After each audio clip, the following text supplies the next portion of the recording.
सिर्फ 2 इंच का ही मार्जिन लेना होता है, ठीक है। तो ये हमारी ब्लाउज की लंबाई हो गई है, हमें 3 इंच रखनी है, ठीक है।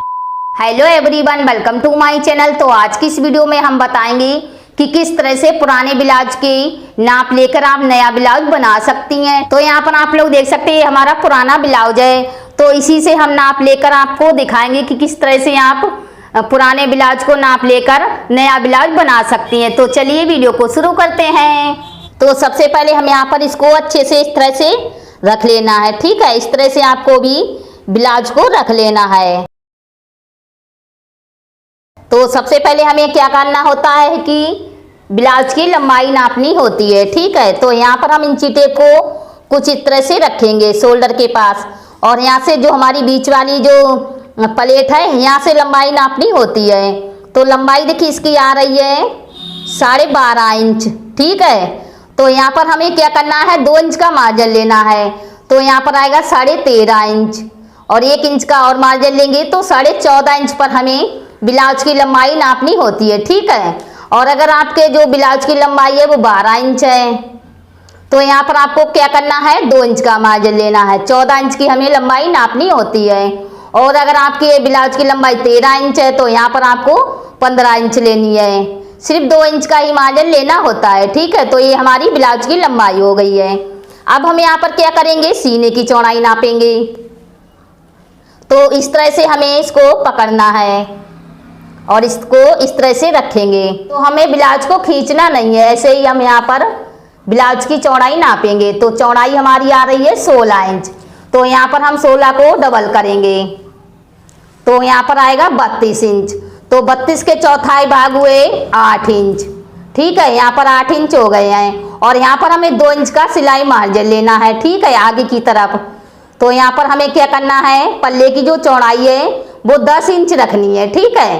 तो यहाँ पर हमारी सीने की चौड़ाई हो गई है। तो अब हम यहाँ पर क्या करेंगे, कमर की चौड़ाई नापेंगे। तो यहाँ पर हम पहले एक बटन को निकाल लेते हैं। यहाँ पर हमारी जो बटन वाली पट्टी है यहाँ से छोड़ के हम यहाँ पर कमर की चौड़ाई नापेंगे। इस तरह से नापनी है, ठीक है। तो यहाँ पर आप लोग देख सकते हैं हमारी जो कमर की जो चौड़ाई है वो 28 इंच है। तो यहाँ पर हम क्या करेंगे, 28 के चौथाई भाग हुए 7 इंच, और 1 इंच हमें प्लेट के लिए मार्जिन लेना होता है, ठीक है। तो यहाँ पर आएगा 8 इंच, और 2 इंच हम यहाँ पर सिलाई मार्जिन लेंगे। तो यहाँ पर हमें कमर की जो नीचे की तरफ जो चौड़ाई है उसको भी हमें 10 इंच रखना है, ठीक है। तो यहाँ पर हमारी कमर की चौड़ाई भी हो गई है। अब हम यहाँ पर क्या करेंगे, गले की चौड़ाई नापेंगे। तो इसको हमें कुछ इस तरह से अच्छे से रख लेना है। तो यहाँ पर आप देख सकते हैं हमारी जो गले की चौड़ाई है वो 6 इंच आ रही है, देखिए इस तरह से। तो 6 को आधा करेंगे तो यहाँ पर हमें गले की चौड़ाई 3 इंच रखनी है, ठीक है। और यहाँ से हम क्या करेंगे, शोल्डर के पास कुछ इस तरह से इंची टेप को रखेंगे, और यहाँ से गले की लंबाई नापेंगे। तो यहाँ पर इसको कुछ इस तरह से सीधा रख के देख लेना है। तो गले की जो हमारी लंबाई है वो 5.5 इंच आ रही है, और आधा इंच का मार्जिन लेंगे। तो यहाँ पर हमें गले की लंबाई 6 इंच रखनी है, ठीक है। और आप चाहे तो शोल्डर की चौड़ाई कुछ इस तरह से भी नाप सकती हैं,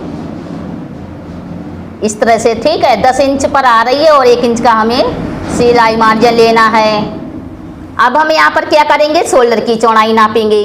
तो शोल्डर की चौड़ाई हमें देखिए यहाँ पर आ रही है 2.5 इंच, 2 इंच से थोड़ी सी ज़्यादा है, ठीक है। तो 2.5 इंच मान लेते हैं। तो यहाँ पर हमें आधा इंच का मार्जिन लेना है। तो यहाँ पर हमें शोल्डर की जो चौड़ाई है वो हमें 3 इंच रखनी है, ठीक है। तो यहाँ पर हमारी शोल्डर की भी चौड़ाई हो गई है। तो अब हम यहाँ पर क्या करेंगे, आर्म होल की चौड़ाई नाप लेते हैं। तो आर्म होल की चौड़ाई हमें कुछ इस तरह से नापनी है। आर्म होल की चौड़ाई हमें 7 इंच रखनी है, यहाँ पर 7 इंच आ रही है। और हम यहाँ पर क्या करेंगे, 8 इंच रखेंगे, क्योंकि आधा इंच हमारा यहाँ पर सिलाई मार्जिन हो जाएगा, और यहाँ पर हमें थोड़ी सी हमारे प्लेट डालनी होती है। तो यहाँ पर हमें क्या करना है, जो आर्म होल की चौड़ाई है वो 8 इंच रखनी है, ठीक है। अब हम यहाँ पर क्या करेंगे, बाजू की लंबाई नाप लेते हैं। तो बाजू की जो हमारी लंबाई है वो 4 इंच आ रही है। तो आधा इंच हमें ऊपर की साइड सिलना होता है और आधा इंच हमें नीचे की साइड सिलना होता है। तो यहाँ पर हम क्या करेंगे, बाजू की जो लंबाई है वो 5 इंच रखेंगे, ठीक है। तो यहाँ पर हमारी बाजू की लंबाई हो गई है। तो अब हम यहाँ पर बाजू की चौड़ाई नापेंगे। तो बाजू की चौड़ाई हमारी यहाँ पर 5 इंच आ रही है। देखिए आप लोग देख सकते हैं 5 इंच से थोड़ी सी हमें, बिल्कुल थोड़ी सी हमें ज़्यादा लेनी होती है, ठीक है। तो यहाँ पर हमारी बाजू की भी नाप हो गई है। अब हम यहाँ पर पीछे की तरफ चलते हैं और पीछे की तरफ हमें गले की लंबाई नाप लेनी है। तो यहाँ पर देखिए इसकी लंबाई आ रही है 9 इंच, ठीक है। तो आप चाहे 7 या 8 या 9 इस तरह से गले की लंबाई रख सकती हैं।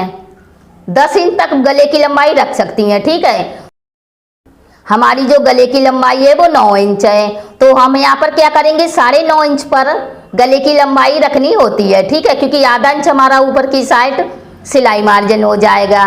तो यहाँ पर हमारी गले की लंबाई भी नाप हो गई है। तो इस तरह से हमने पुराने ब्लाउज को नाप लेकर आप लोग को दिखाया है। तो इसी तरीके से आप पुराने ब्लाउज को नाप लेकर नया ब्लाउज बना सकती हैं। तो उम्मीद करती हूँ कि ये वीडियो आपको पसंद आई होगी। पसंद आई है तो लाइक से सब्सक्राइब करना ना भूलें और बेल आइकन को भी दबा दें, जिससे जो हमारी आने वाली वीडियो है वो आप लोग को सबसे पहले मिल जाएगी। तो मैं मिलती हूँ अपनी अगली वीडियो में, तब तक के लिए बाय बाय।